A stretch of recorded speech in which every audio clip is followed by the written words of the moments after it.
distinguished guests, our two smartly dressed car orderlies are personnel from the Ghana Military Police. The car orderlies for this year's anniversary parade are Lance Corporal Yebua Rebecca and Lance Corporal Ajoko Esther.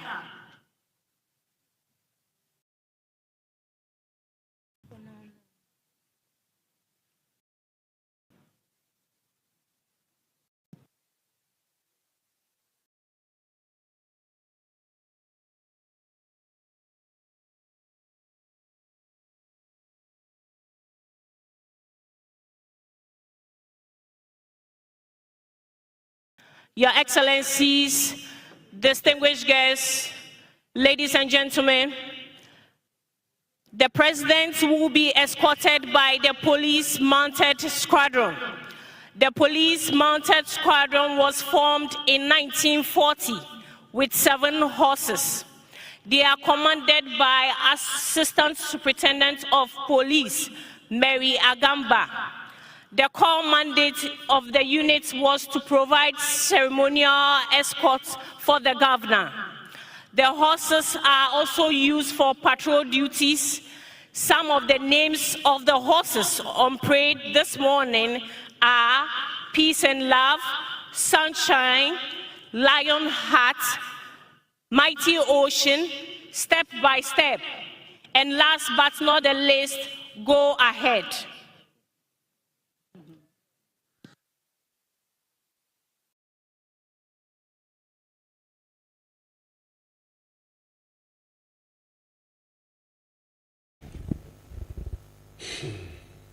Go ahead, now we are here. There, I hereby about to show come send and the latest forum, Ghana, Independence Day, until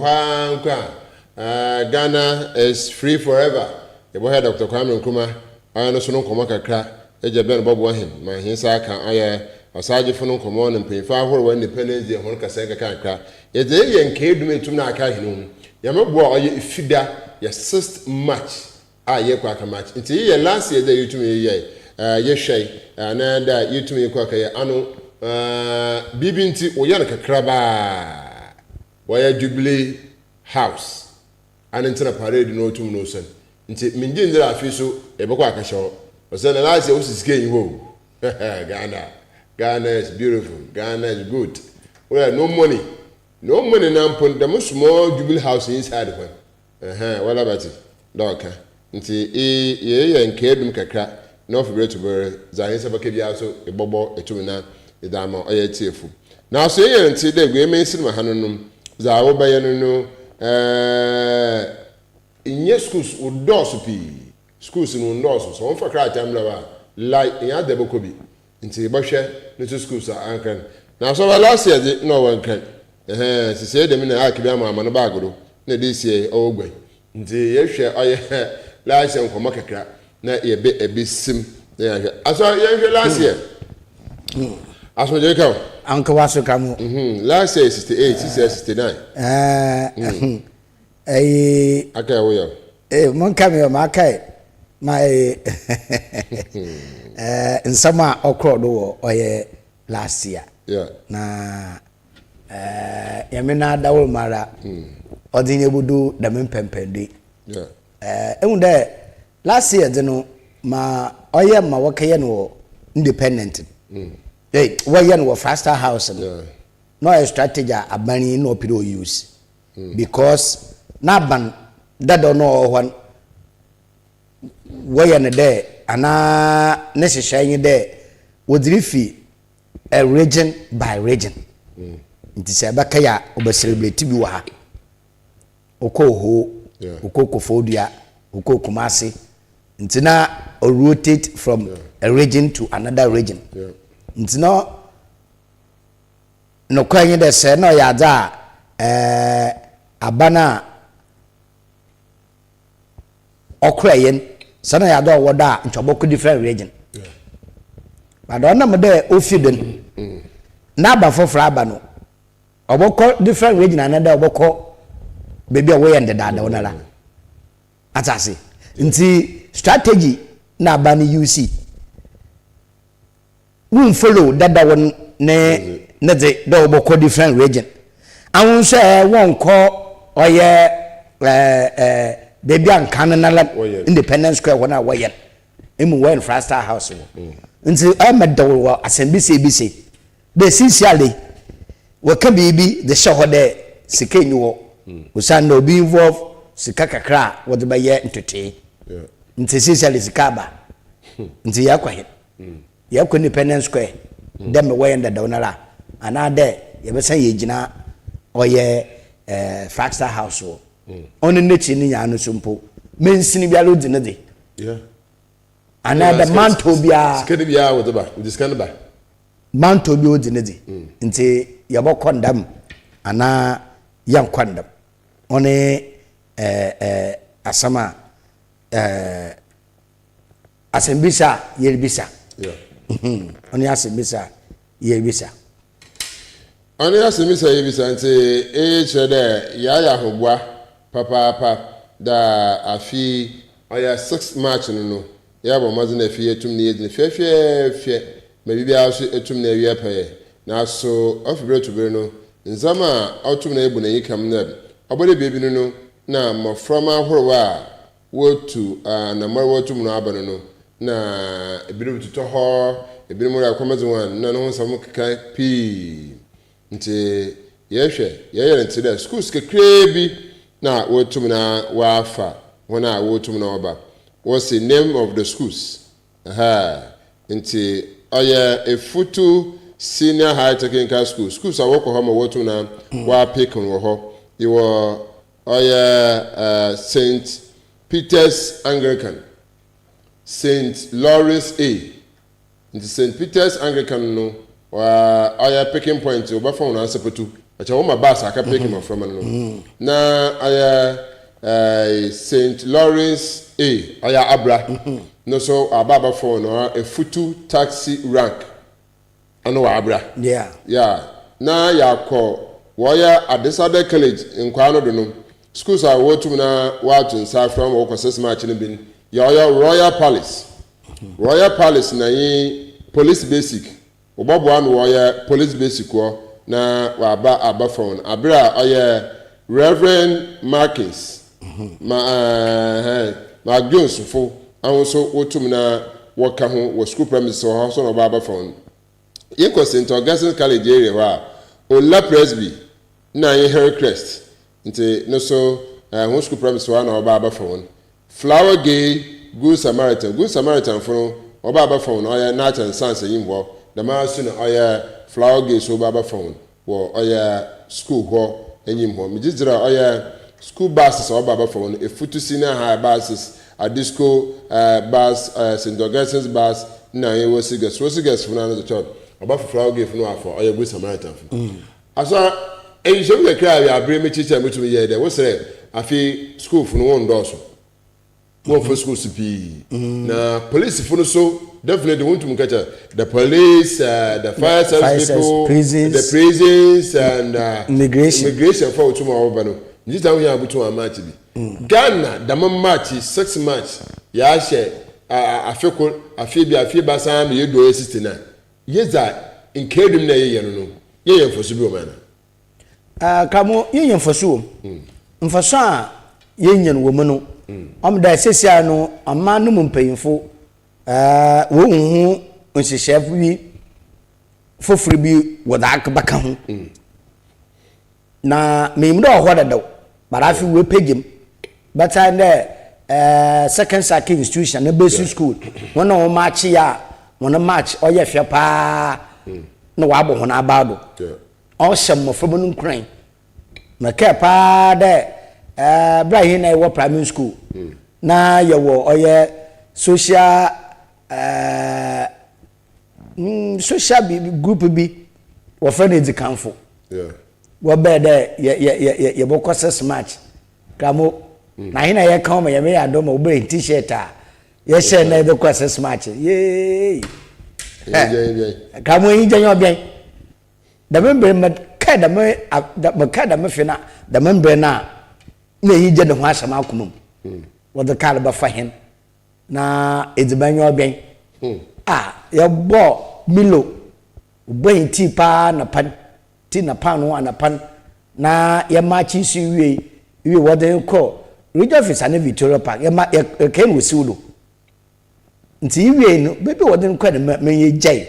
bebe woden ko tell me ni susanta enyim igwahwe da me gukal ma abai masa woden ko wole edubani until then that take away ye gbi wala in take away e take a don boy yo wo bahin fi amita pa me yimpa na ka mu na bai edikanfo enti kamo faso ho na mo hwe ade bi wo online kamo ka da 6 match ya bi ma insuhwe o man pe John Dramani Mahama insuhwe no pa na me ye dencha mo hwe na mokro oye me online no me sheda me nya full details but kakra me nya ne chede oye 2014 na 2014 no insuno disturb be 9 o'clock na insuno oshase na parade or blast the middle when or Black Star Square until that ya to Independence Square no a Black Star Square na Oman John Dramani Mahama ya nti wontum da mija na wodo koso eyin wontum wanso da mija nti wontum wanso wo oya da remembrance insuruto e obi sama soja ncha abakosam kro bada hwen because of insurance bada ma sam no ma yewie kasepi bada wo be said oya den na Ghana Meteorological Agency wontum wan kancha man pe de nsuboto ntade no won twen nsunto wie anada won ye nteba nsa nsu na aba nti damana kasa ochi no ba echi no ye nti 9 o'clock pe nsu no o start mendeme ya jegui ma wotente obobbo nchanchara me nsu no owe ya nsa na wo ma chi na mbe oko na so President John Dramani Mahama o deliver this speech wo oye jumezi na ase nti kakra abokosam kakra sesare Ghana so ye binya fa hoyin wo Independence Day no now ekoso amensa ka wo Cape Coast ha ansa nso a Independence Day no nsu boto Cape Coast ha Friday nti na mo hwe Ghana Meteorological Agency system match ne de obeyedan wadana beyedan wo Cape Coast ha no no mamo shade usande okay nti oyada kwamo ohye nkran de mahende ye Ghana fo na ode yitu ye ho na yetu ye ho ye wi a yetu ye ho ye wi a na ya hwe de ye Ghana fi ebe na de party na ye botum na ya ye edame ho aha nti 6 March detailed weather forecast for 6 March in Cape Coast Central Region 2026 medimo dire Ghana Meteorological Agency afidi ebekre ebo hona bado wa ya de kakra ma wadi ebogu upon the essentially say sanai no da no ode yede yan hodo ansa nso a bohwe na ya akoto efunum aha enti anapa no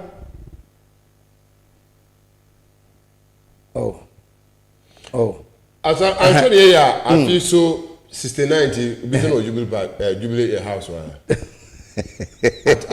first house wadara mokanka na gra eti mo hwe de ankeben abe because okay metro wonye a fly bi ababoto but koma oda abadun ngotenzi I suspect that hwene ya last year we were na ohwa na obutu be ye because yes nse me da me mpanyim for da o mama na ife mfa nkodo na so wudin wo hɔ a enjinzi de na obanema na Ghana abakosana na yeyo yo ijei acha obo aka me jan le kiswo no cha wo ka me jan no with the kiswo no no onin usande na fa baby no ye kasa no na ye nte e kasa da ten wonsa e de ya che baby ginan first house na no kar kwa no twentem yeah that don't na baby a nche wo ye na was senses o an was no usuo atase na we Independence Square okoso je no ho since as Independence Square no so wo efiwe na wo san wo mejan wa ye bibi fofra wo di jan wo di kisi wo first house wo ko ni bibia nti bi se ngo de madada na la wo ye ma Flight Lieutenant John Lawrence former president asan wa ye bi wo oye Independence Square no wo koso sesiale no so ore wa ya dijan madam last year no ukobon asese wo first house nti sa afi so ukobon first house wa na ye bi se de dam Black Star Square ni sentri nyo obian wo ho no ba mfa mesate wale na ache kura abusu ba sen biala o ma di gine yo ho na ye mfa ye kamo se no kwese mo mean se nya mo bende demi not da ana ne mfa mesate wale mfa Black Star Square no mfa mesate wale no mfa ye no mfa ye o me show wo bia mo bo show wo na si saba video na ye no ncha aba wole sika samnenti na sisi ara no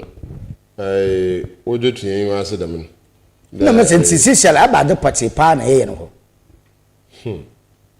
mbe na ka be na obachi yes asoba on na make on order was that 6th Independence Day parade to be held at Jubilee House why ka you know an Metro TV come why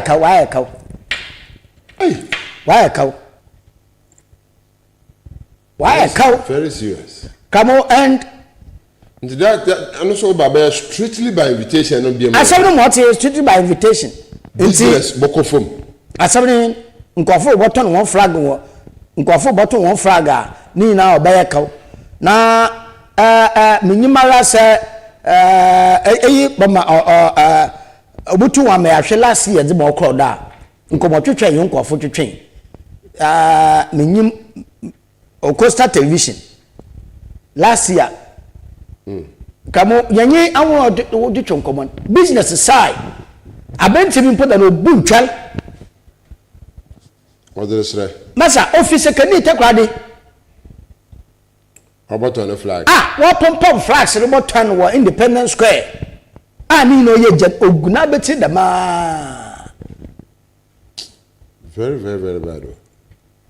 kan bibia oguna beti dama na bibia ya na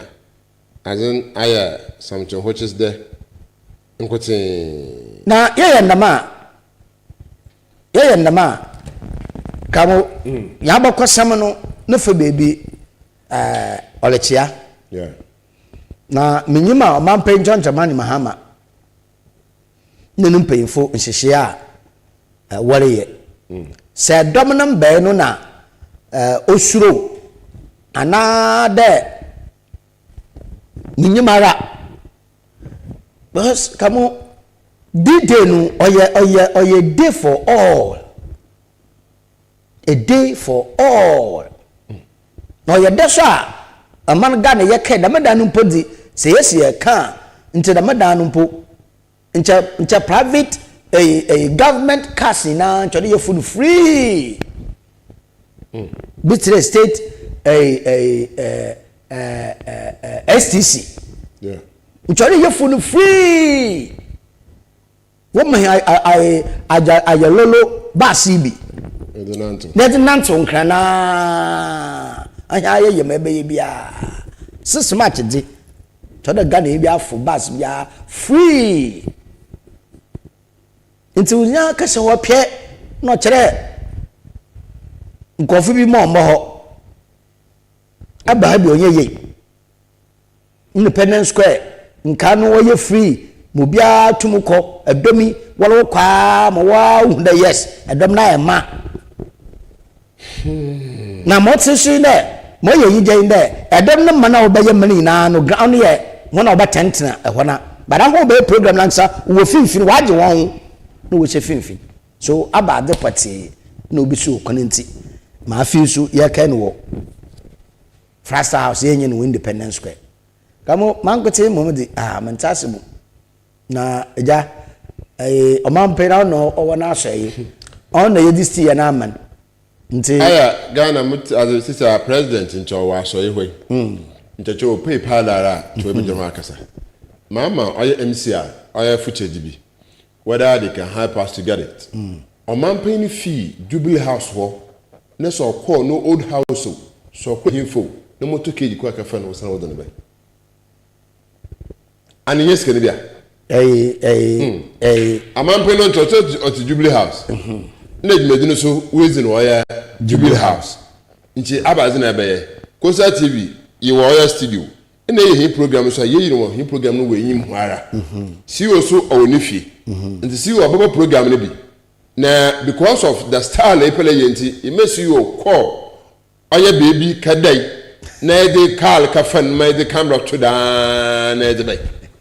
sometimes I don't understand because until fuel motor will use with alcohol with haba until na agri but he boom one footage him there he na president John Dramani Mahama okay finish baby no was anybody no nzira chere da medano wa sikala wala wonse da medano wanda ho tamoye da mi no na minyima de and it's about a time there wobaka bibi kire kamo wakampa ye won abasam na enwoka wo ya budget ba anya baka da acha wodada because ahwe enyan ye kwa no convoys minkida ko hwa by 6-7 plus ni na nachi no ko na president ne panyimfo kamo ni na nachi no road wa block bi yes ni na nachi road wa block bi Meka last year, anomo YouTube me prof. Ye fa the road is blocked. Na ya da na una ya ba for baby fofo. E chodu baby no, me ya in there. Ya park your car. Na ya for taxi na odi nene ma e kisa ya for baby sa, ya for baby sa, ya for baby sa. Later. Asani ya kona ya ka for your car. Yes, we are so much in the year so. Accra International Conference Center so you be udi dwumedi foforo so na ntano ono kamo moti ne International Conference Center na ho enuanom a woto safra ho an look at the video says ya na chere on the same thing now Atibo ebutumi atena fa akoro no on your possible vice president or that's how okafa ne fi baby abi iyo to wanda Frasta House wo anambwa yeah nti kamunye nda oda na yadwen ho ebia wo kaye all night wo baby okobo mpaibo wo baby ansa na wo ba minyi problem bia wo da ma de no okay susu nso no mu nsemipi okay hey oh my god yo Americana inti ma we kind de se onya bandama yawo ndeme bi owa oma Ghana oye Ghana ye match wi a ehun ehibinu oye dinner dance ehon ukididi ukwawi akokọ na makasa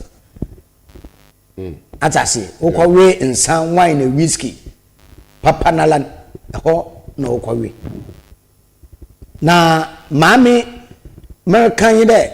se independent asante wona ɛhɔ na wɔkɔ no bɔne bi anye ho wɔ so wie a ahona wɔto nsafra ho na ade nyinaa no wɔn no tena hɔ na wɔhwɛ mandama ɔdeda na akɔ nti kramo sɛ ɛkawo sɛ ɔnyɛ kawo afi no wɔate ne yizi atase afi no wɔate ne yizi nti bɛka paa dɛ papa bi a me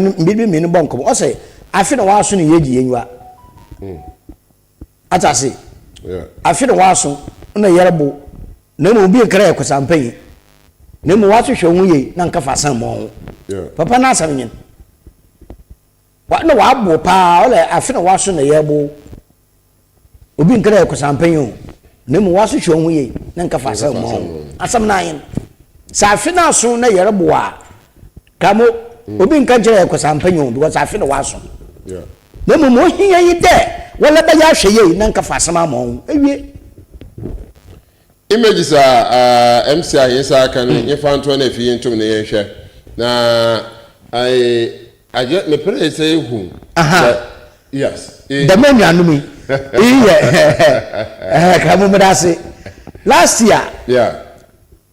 year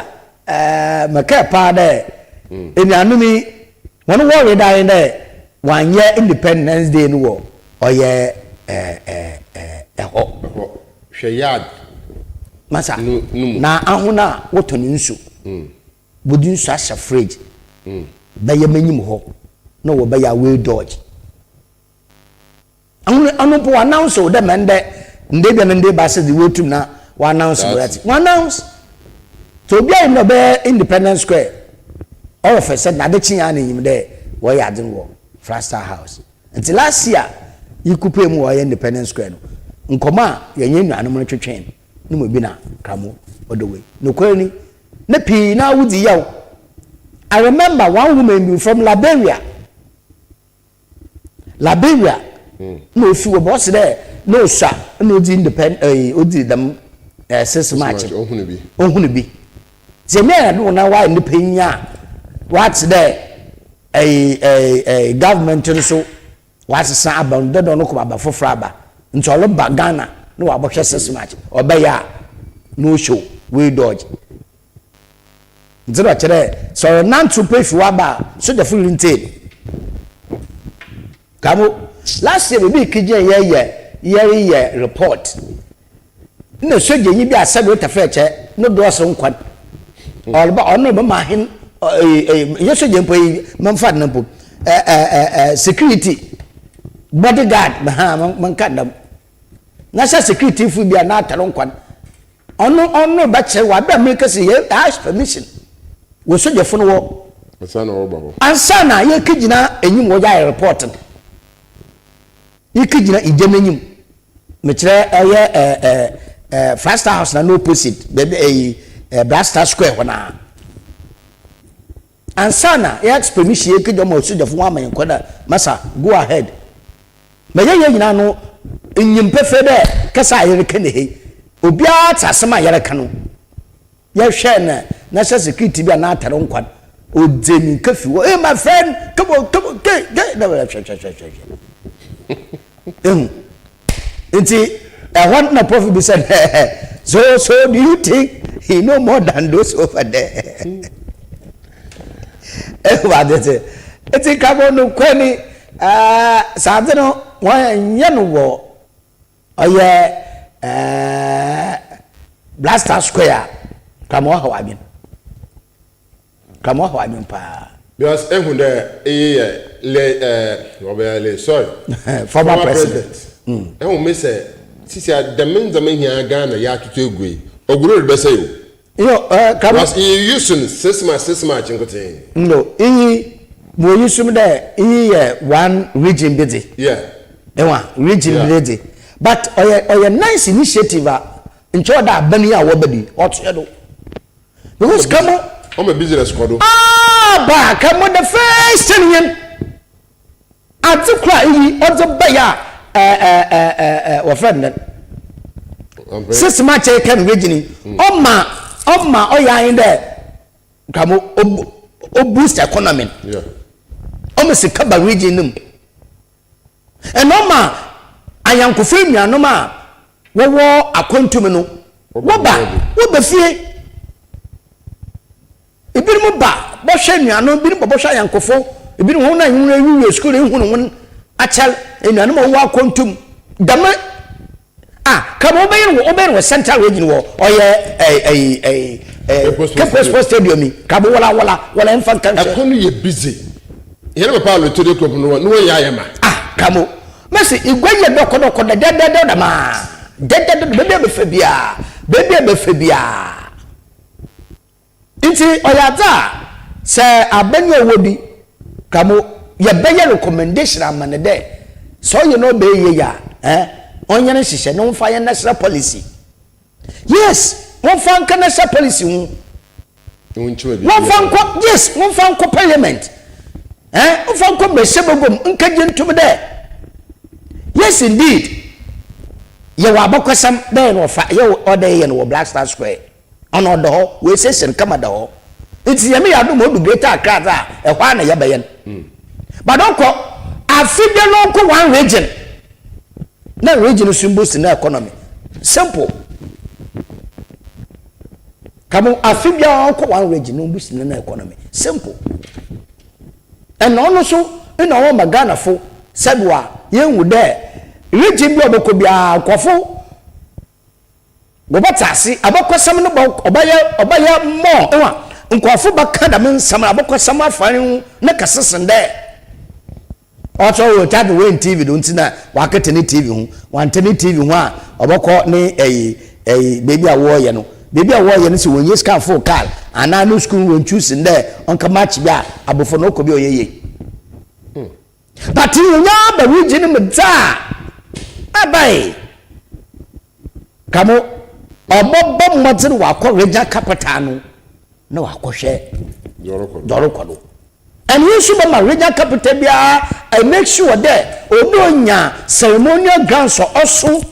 on wall better there Jubilee Park another Blaster House and madam event with to my dad wakọ wo nti bu de recently regions what to six regions what to ka wono obi a make sure obi adam facility ne bi nti bu da ban odo make sure that diskako mo da ye we Essien nchenchabo no western north na nchewe no ho apa kramo within short possible time we see him na see a obi da madin wo a odi ye pepe da magranso no to ansa na meda so ti ne de made be oda prepare grants to answer na mena so into ne short possible time na oman Ghana within 10 years no capital bia ni wa onkita national stadium na cha capital bia we national stadium I go to the host such event obobwa because the man say no very good because akitese bia me rejo koma wa abra nsududu a otoni ne nenyu ja otum na obazem very good but at the end of the day what again kabo anti ayeje ya baya recommendation ama the government in power the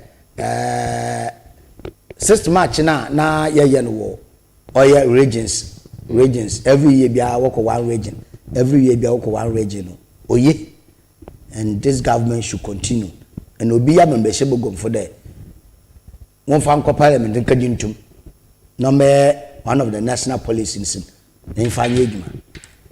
na or there I don't know or there NPP minority our parliament sincerely or that one so to telephone no kasa for ho okay na some opportunity into somebody like honorable Afiba Markins nche me you contact and I would directly talk to him. Yes, I would directly talk to him. The honorable he had the other work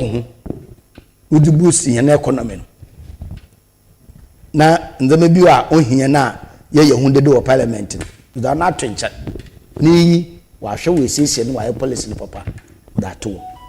nti kamo mama kan fa e win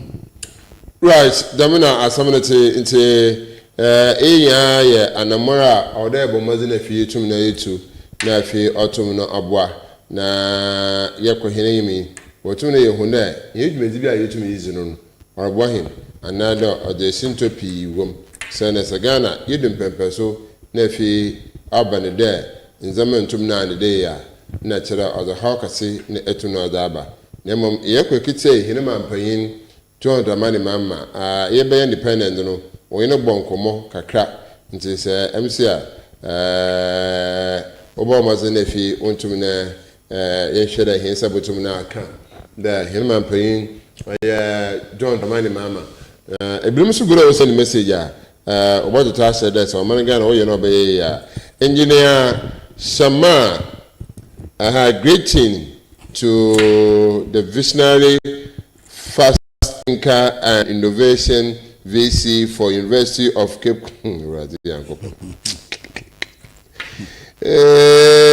engineer yo edasi there mo VC fans it's edasi papa engineer edasi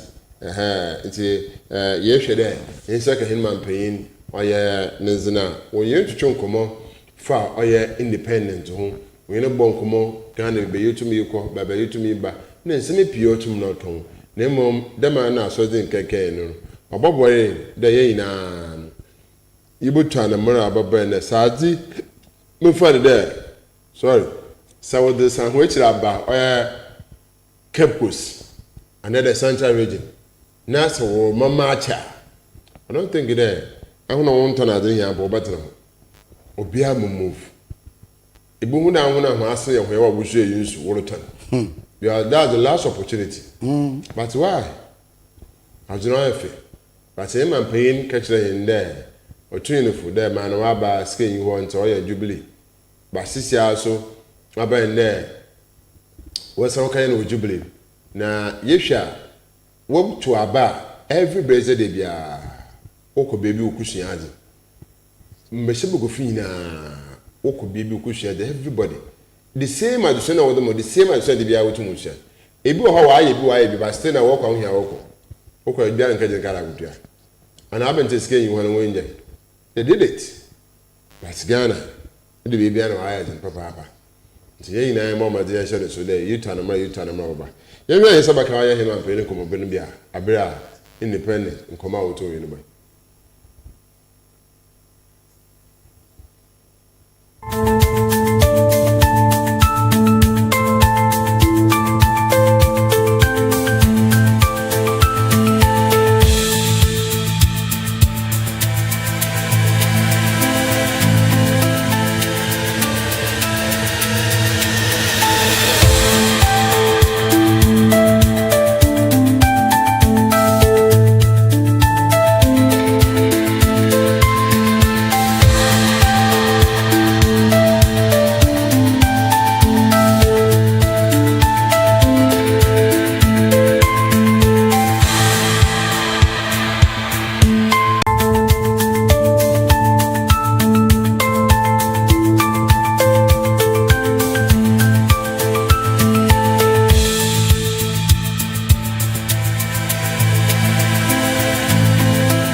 That new African is ready to fight his own battle and show that after all, the black man is capable of managing the own affairs.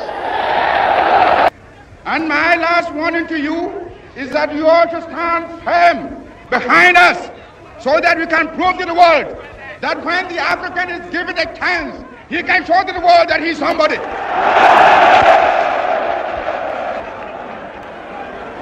We are waiting. We shall no more go back to sleep anymore. We are going to demonstrate to the world, to the other nations, young as we are, that we are prepared to lay our own foundation. As I said in the assembly just minutes ago, I made it point that we are going to see that we create our own African personality and identity. It's the only way in which we can show the world that we are ready for our own battle. But today, may I call upon you all that at this great day, let us all remember that nothing in the world can be done unless it has the purported support of God. We have done the battle, and we again rededicate ourselves not only in the struggle to emancipate other territories in Africa. Our independence is meaningless unless it is linked up with the total liberation of the African continent. And here, I will ask the band to play the Ghana national anthem.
Freedom!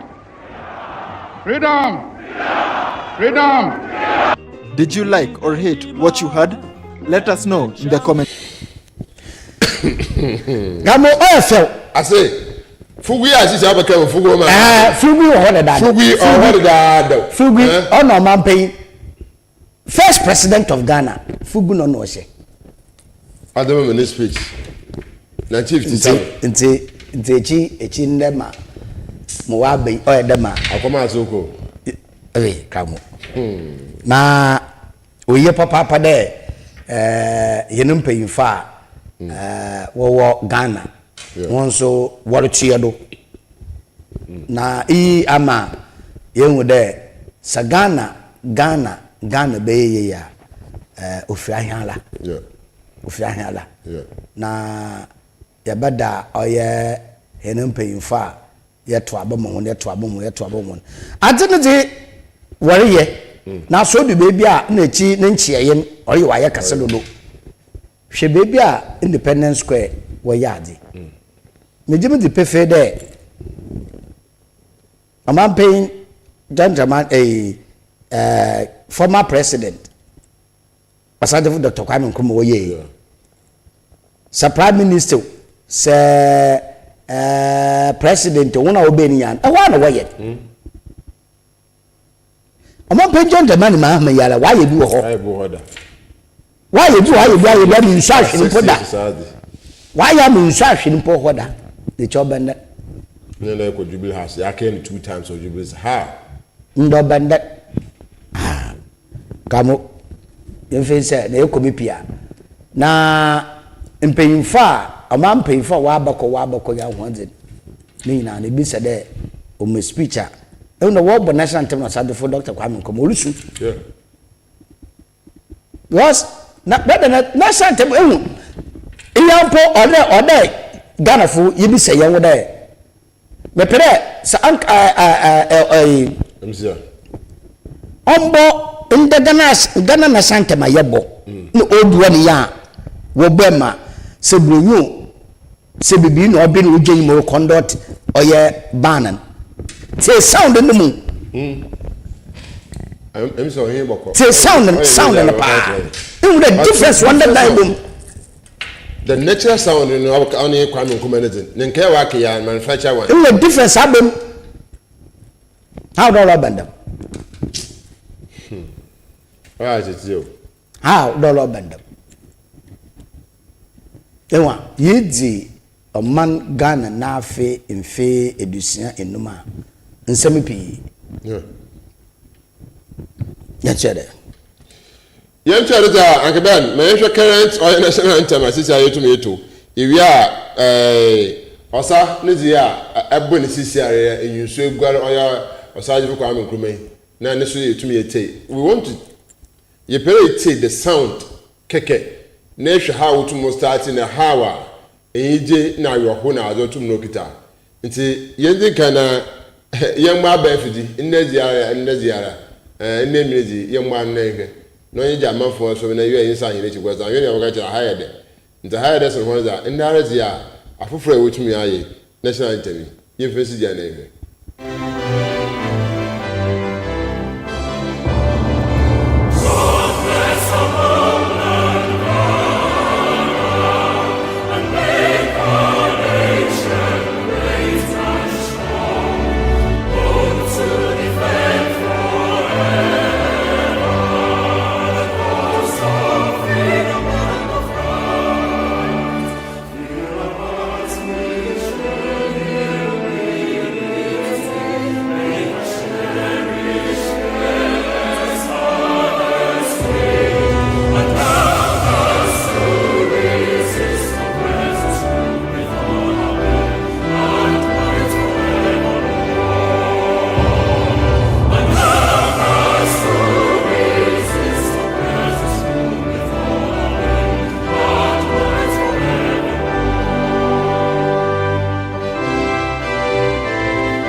yeah come mama yate yabate no me biase osanda ma endedi oye vocal yeah ena previous one na woye ne yemfa nde oye instrumental na instrument ino ye voice the difference owom to am spirit no ko what to anthem na maba instrument ino ye voice no instrument na no oye bakande ano why bibi te de artificial na voice nso abaye natural Sunday voice no bibia nwa ebutuma ya mo aye de instrument na de nti ebunda voice na de natural voice na no wole tone but instrumental or trumpet trombone na the okaka ho a you see the boy no come the yes no mu da ho sound ni ye dwuma na bibia so na wo obeni aso ye professionals nti vocal ze obutu wa bande ebi no natural voice no numu yedu ebi di yedu sinibi but instrument ze and mebo sumane bia because o kita note oboko ime so vocal na o me yeto no ono modularization abaka ho ewa modularization abaka ho usana se electro nyuma electro nyuma na se ema emfa na soprano alto ahono wo me soprano alto no once right ahono wo top na bass tenor and bass ahono wo left ahono no wo down one nti se erema high note ama oye soprano low note ono na eyifu otofo woto damara na high note edmama oye tenor no low note no on the bass fo boto nti odi baby na se epede bass fo ana menu woto high note soprano to a on the fan baritone on tum to a nyedama ono to nti odo ogbu eni ndinam na odi be hiema oye adwuma nti se sonkubuma kakra amimom eja music kakra wai ho ya kakra ebotum ya kire mafan ba ni ya nachi no kamo omusunsum no oye adwuma na etsa wane hu da yasa sebirugu nde makar pada mibibe mo sembre bi de the way ankofo misisi anyum no nche wotsira rebumpa onfa tabolo ntodo na mbobon basabasa nyambono ebra yadire ye omane adwuma yambono bra omane na ehia nyere yesarara na yerebo maka miribi bebi dam nti kamo national anthem na national prayer ni nanu oyaza ohia zebuwa ma yene afidida no odimu owiepeye Obama afidida no odimu owiepeye ye hwere yesaba campaign fibirima independent speeches awotum na oma na nsema wotum okan Ghana yetu na yezuro another otum otiren obo ne nso na Obama hemudu ne akojoy na ekite oyakasebo na mom yegodezi ye hwe den yesaba kan oya peyinfa wo ye amman peyinfa kan wa Ghana na ya hwere oya honkomo otire nsema wotum okan oya adwuma na ye hwe the background bibi wotum gina so kasaye nso nzamatire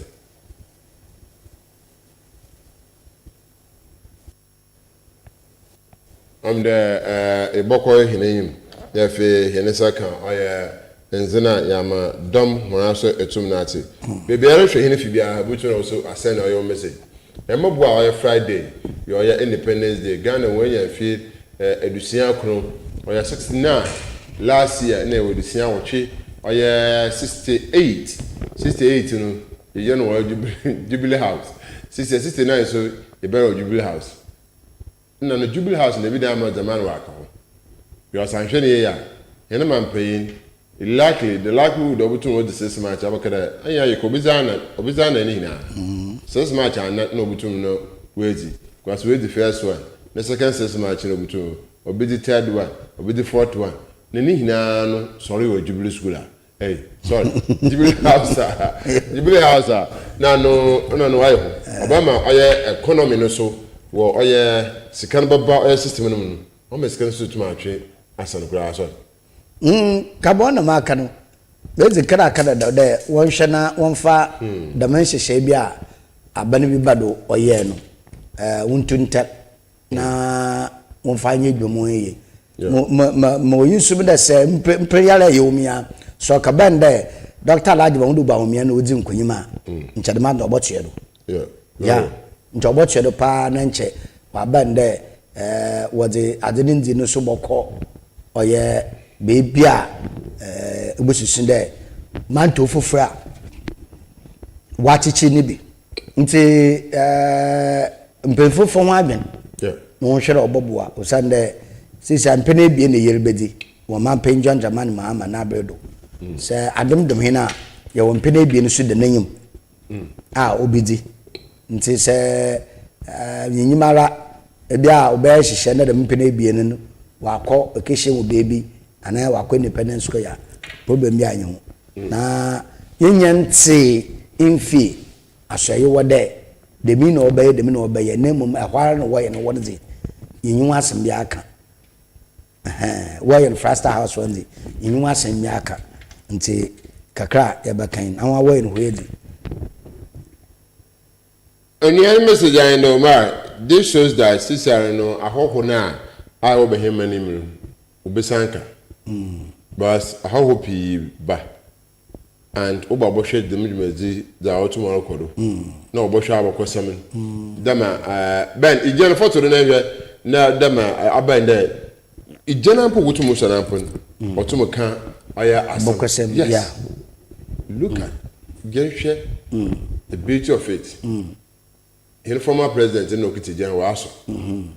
Na ehia na ahoro cars awutumu use no assessment Ghana yakobakaw yato amna the midje ana necessary we use in Frasta house chomo malako nti mo meje na akọ ijera with the bokana necessary nti tani ya ka oni bia chomo malako ano no so yeka Amalagana. I will die in Wimbra. Now, in Kosha, no good with the hooker. It's a hitchy bar. What don't go on.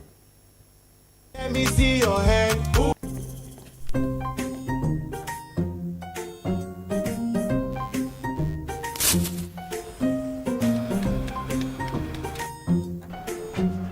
Mido, Ghana Biana. I'm going to you about this. Every time I say, baby, shit. Mangashi. Junior!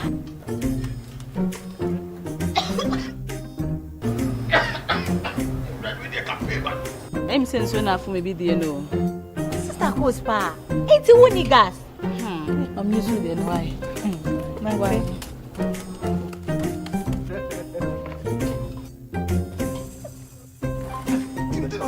Down Yankanawa. Sister Cos. Use gas. Gas ye fast, ye easy, ye convenient. LPG, let me see your hand. Ooh, I got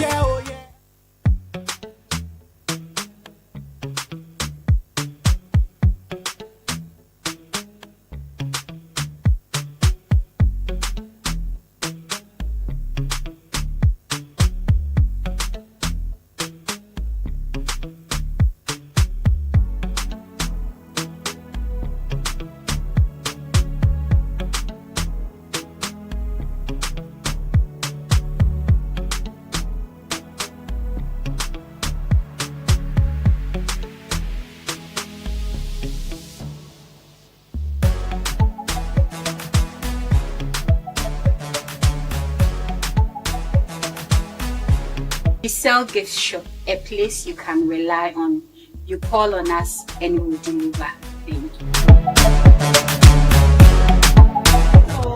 Welcome to Nesto Ventures. Hello, welcome to Nesto Ventures. Hello, people, welcome to Nesto Ventures. Hello, people, welcome to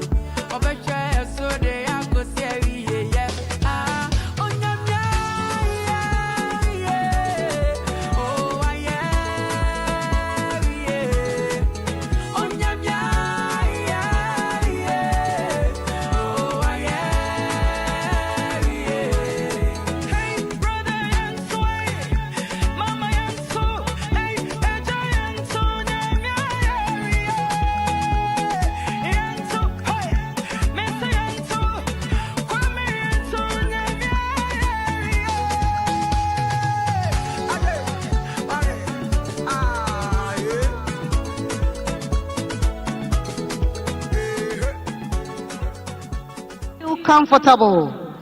You have come to unite Ghana, where everybody will feel belonging, irrespective of where one is coming from, irrespective of one's stature and language. Your Excellency, you are a father who does not discriminate. Thank you. Your Excellencies, distinguished guests, ladies and gentlemen, may I at this juncture respectfully invite the President of the Republic of Ghana and Commander-in-Chief of the Ghana Armed Forces, His Excellency John Dramani Mahama, to deliver the 68th Independence Anniversary Address. Thank you. Kindly be seated. Thank you.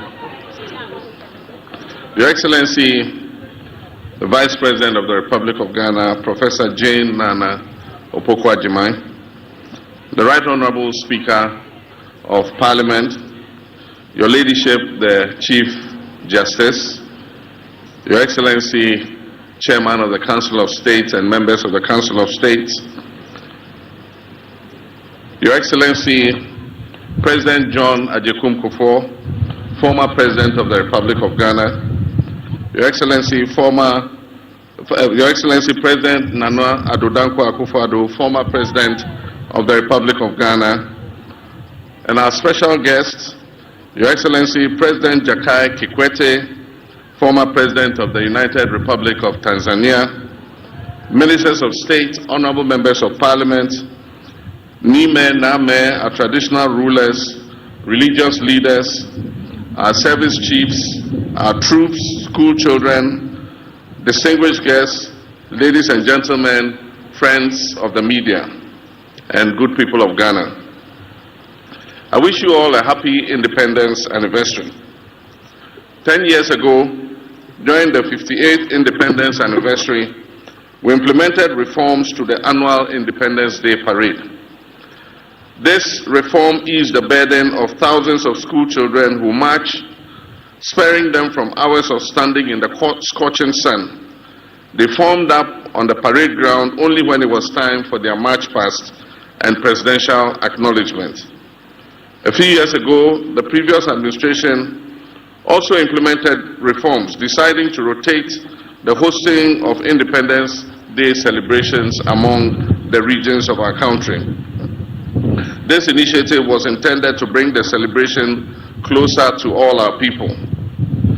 Unfortunately, this year we are constrained not only to interrupt the celebrations rotation amongst the regions, but also to hold it on a scaled-down version here at the forecourt of the presidency instead of the traditional Black Star Square. This is necessary considering the economic crisis our nation is currently experiencing. Large-scale celebrations often come with significant logistical, security, and infrastructure costs, which strain the national budget. By reducing the scale of the event, we wish to demonstrate a commitment to fiscal responsibility and the efficient use of our limited resources. Fiscal prudence has become imperative for navigating the severe economic crisis that has recently confronted our country. The state spent 15 million Ghana cedis on last year's celebration in Koforidua and spent 13.7 million cedis on the previous year's celebration in Ho in the Volta region. This year, we received estimates of at least 20 million Ghana cedis for holding the event at the Independence Square on the same scale as the previous years. In a year when we are calling on all to sacrifice, including workers who have graciously accepted a base pay adjustment far below the rate of inflation, it is unconscionable to spend that kind of money on a few hours of celebration. Today's event would save us 95% of the estimated cost of the event. Nonetheless, this scaled-down celebration does not diminish the importance and significance of this occasion in any way. Ghana's independence is the single most important event in our history, as it sets out us on the path of nationhood. It is even more significant because it lit the flame of independence in sub-Saharan Africa by inspiring other countries yoked to colonial exploitation to seek independence and self-determination. Ladies and gentlemen, we are met here today to celebrate the 60th anniversary of our nation's independence, to celebrate our freedom from the clutches of British imperialism, to celebrate the final achievement of the struggle of successive generations of Ghanaian patriots to establish a free, sovereign Ghana. We are grateful that on such a happy day, leaders and representatives of our neighboring countries and friendly nations have, in acts of warm solidarity, joined us in our celebration. Akwaba, Your Excellencies, to each and every one of you. I thank the children from across the country for their excellent march. I thank the cultural troops from across the country on their magnificent display, which has showcased many elements of our culture. I thank the officers and men and women of the Ghana Armed Forces, the police service, and other security services for their display of order, pomp, and ceremony. And I thank them all for their willingness to put their lives on the line to secure the safety of our nation, the peace against the Crown Lands Bill, and force the colonial authorities to retreat. Saba began the tradition of the Ghanaian lawyer as a nationalist. This was probably one of the most dramatic interventions in the colonial history of our country. 120 years after the event, its significance might be lost on us. But we would appreciate its importance if we consider that the very same objectives of the Crown Lands Bill were introduced at the same time and became law in countries like Kenya, Zimbabwe, Zambia, and some other British colonies around Africa, and changed the course of their history. The lands of the indigenous peoples in those countries were seized by the British Crown under that law, an event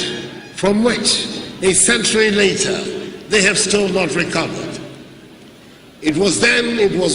was then the Gold Coast, we continued to possess our lands because of the bravery of the members of the Aborigines Rights Protection Society. And we must pay homage to those patriots every day, especially on this 60th anniversary. Even though we maintained in 1897 the continuing and inalienable rights to our lands, we remained a colony and could not govern ourselves. A decade or so later, the British West African National Congress, under the joint leadership of Joseph Keister-Hayford and Thomas Hutton Mills, was formed to carry on with the agitation against colonial rule. The next significant event in the struggle occurred on 4th August 1947, exactly 50 years later to the day of the formation of the Aborigines Rights Protection Society, when a group of nationalists gathered in Salpon for the launch of the United Gold Coast Convention, the UGCC, the first political party in our country. That was Ochamia Safoji Okra, the state linguist, born in Techimentia in Brong-Ahafo. Fellow Ghanaians, friends and distinguished guests, our dear teachers,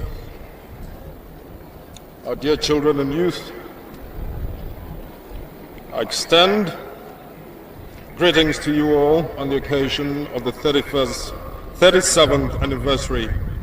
of our country's independence. It has become our custom to celebrate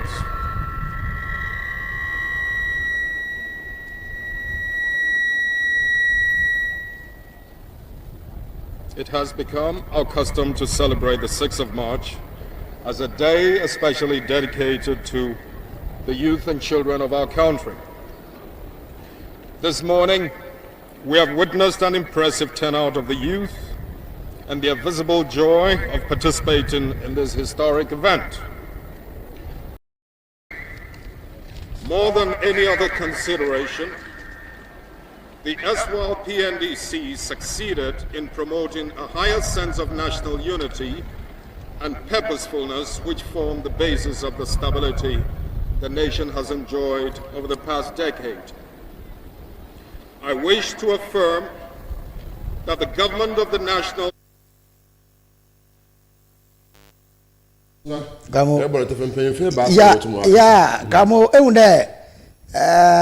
maybe yan yako oye Independence Square wa sha arrangement ni moti sha dom na wo brechi sha soja fo wona ho keka kamo oye nyije oye nyiso oye fe enti itey o man John Dramani Mahama na small can last year or the course nzafi su course kamo na meso mun kabio safi su course da en kabio na wara etu na akede amanfa wanchen hwenje feel wa adinuma enche wunu na adina oye ne ya adibon oye adipapa ewa nti wada antiodo ewo the demand is why ya 57 na besibiri e menza mafehina no ni na chede wewu iyi ina chede wuri ma Ghana ya hwema yewo ni na ko ni na bibia nti bibia ko eduma yefo no ma che bia ya ko as azele fe na de me ay soja fia wotu akonson by for helicopter within yeah oh my god ni na ko ndo chere I want that no display wo ana kasa na yeah katan wa kasa na o cha won o match ana wa match kakraba so je na o match akra ha no nti da me the zin adon no o ye feni ni na oyo and obaye also because into mka the men the bicycle riders into mkope mo fast house o show wacha kamo efe ba chiri efe efe wa ka ruko bia wa ka ruko bia do bi o yewon